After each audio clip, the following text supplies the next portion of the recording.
saya memang dari keluarga Muslim. Hanya saya sendiri yang mencari dan menemukan agama Buddha itu.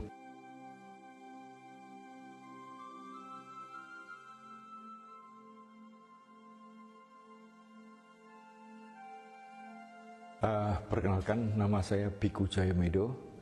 Jabatan saya pada saat ini adalah Wakil Ketua Sekolah Tinggi Agama Buddha Kertarejasa di Batu, Malang. Usia saya 78 tahun dan saya menjadi bhikkhu pada usia 70 tahun. Ya, saya memang dari keluarga Muslim. Hanya saya sendiri yang mencari dan menemukan agama Buddha itu. Dan dari keluarga, ya tentunya mereka sangat keberatan kalau saya menjadi bhikkhu. Karena itulah maka pilihan saya adalah bagaimana saya hidup sukses, mencari suatu karier, di mana kerja saya pertama kali di American Express Bank, melanjutkan ke selama 3 tahun dan selanjutnya ke Unilever selama 19 tahun, dan kemudian melanjutkan ke Indofood Sukses Makmur selama 9 tahun, kemudian melanjutkan juga di British American Tobacco juga sebagai direktur selama 6 tahun, dan karier terakhir itu sebagai konsultan manajemen.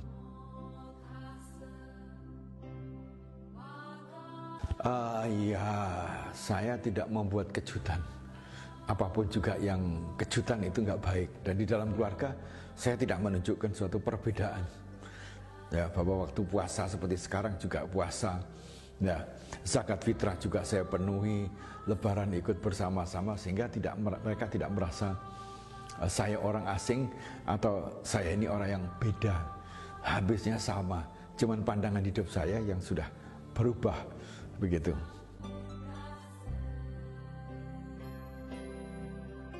Ya, seorang bhikkhu itu memang terikat dengan 227 peraturan. Ya, ada memang peraturan-peraturan pokok, yaitu bahwa kami ini hidup seperti seorang sufi, seperti seorang penganut marifat. Itu memiliki jubah cuma 2 setel, satu dipakai ini, satu lagi dicuci di wihara.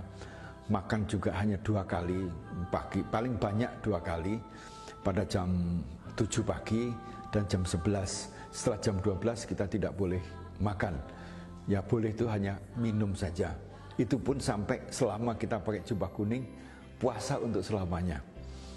Ya, kemudian juga kita tidak boleh membunuh, tidak boleh mengambil barang yang bukan miliknya. Kemudian kita tidak boleh hubungan seksual, baik dengan perempuan, baik dengan laki-laki ataupun dengan binatang. Bersinggungan pun tidak boleh.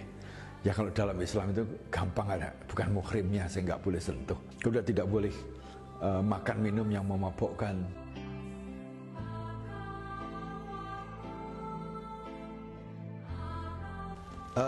Biasanya kita tuh pada jam 4:30 sudah mulai bukan berdoa, tapi mengulang-ulang ajaran-ajaran beliau. Itu sebagai chanting bahasa Inggrisnya, itu apa bahasa Indonesianya, pendarasan. Jam 6 kita makan, kemudian jam 7 kemudian mulai membersihkan wiharanya, nyapu, ngepel, siram-siram, nyiram kebun. Kemudian pada jam 11 setelah itu kita mulai mencuci jubah sendiri dan sebagainya. Kemudian pada jam 11 kita makan lagi. Anda bisa bayangkan, jam 7 makan, jam 11 makan, rasanya gimana? Jadi kalau pagi makannya banyak, ya siang sedikit. Atau kalau paginya sedikit, siangnya boleh makan. Jadi kita harus bisa mengatur perut kita sendiri. Jadi setelah jam 12, kemudian dilanjutkan bisa juga untuk meditasi dan sebagainya. Kalau yang murid-murid di sana, mereka jam 3 sudah mulai, setengah 3 sudah mulai kuliah sampai jam 7 malam. Oh ya, boleh. Tapi tentunya harus ada pengendalian diri. Ya, handphone juga harus dipergunakan sebagai alat komunikasi untuk memudahkan umat berhubungan dengan bhikkhu, bukan untuk kenikmatan mendengarkan lagu-lagu. Seperti anak muda kan HP langsung begini, wah jalan. Atau juga boleh membuka internet yang kaitannya dengan pelajaran agama, pelajaran psikologi, hukum dan sebagainya. Berilah akses-akses pengetahuan di luar itu untuk kehidupan para biku bermasyarakat. Tapi kalau berbiku tidak bermasyarakat, artinya mereka itu menjadi pertapa yang tugas utamanya adalah pembersihan batin di hutan dan sebagainya, maka HP tidak diizinkan, internet tidak diizinkan.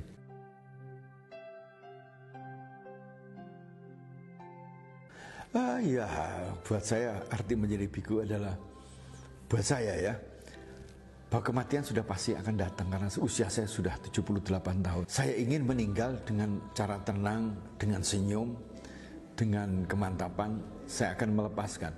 Jadi sebelum meninggal semua itu sudah dilepas, sehingga melepaskan badan wadak ini pun dengan nyaman. Kemudian kedua adalah sisa hidup ini saya pakai untuk membahagiakan orang banyak, tanpa harus membahagiakan orang banyak itu makhluk-makhluk, tidak hanya manusia tapi semua makhluk. Yang ketiga adalah tentunya dampak daripada berani ikhlas melepas, dan demikian hidup ini menjadi jauh lebih ringan karena semuanya beban-beban itu saya satu persatu saya lepaskan. Ibaratnya Anda beban pundak dilepaskan, beban yang ada di perut dilepaskan, semua dilepaskan, sudah enteng sekali.